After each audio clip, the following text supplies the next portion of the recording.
Travel to Iran is expected to rise, according to a British travel firm, as international sanctions on the country could be lifted in early 2016. One traveller who plans to take full advantage of the new holiday destination is Buggsie Heath-Brown, who is already booked to go on to one of the first trips to Iran in September. Last year, Iran was open to travellers, and so we decided to get on one of the first trips that we could to get out there, see the sights, meet the people before the big rush of the rest of the world. Iran hopes that Heath-Brown will be part of a new trend to bring more tourists to the country, as arrivals from the EU and North America only reached 90,000 during 2013. Iran wants to quadruple visitor numbers by 2025.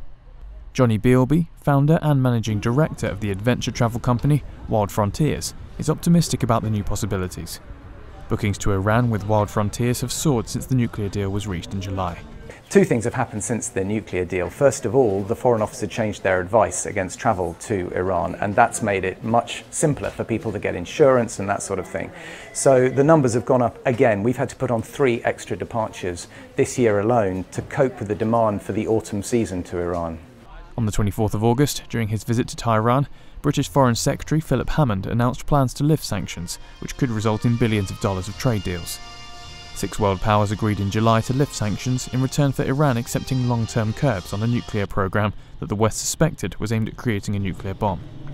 Tehran has always denied seeking nuclear arms. Hammond raised the British flag on the 23rd of August at a reopening ceremony in the garden of Britain's opulent 19th century embassy in Tehran, a building which still bears the scars of a 2011 ransacking by protesters which put a deep freeze on diplomatic relations.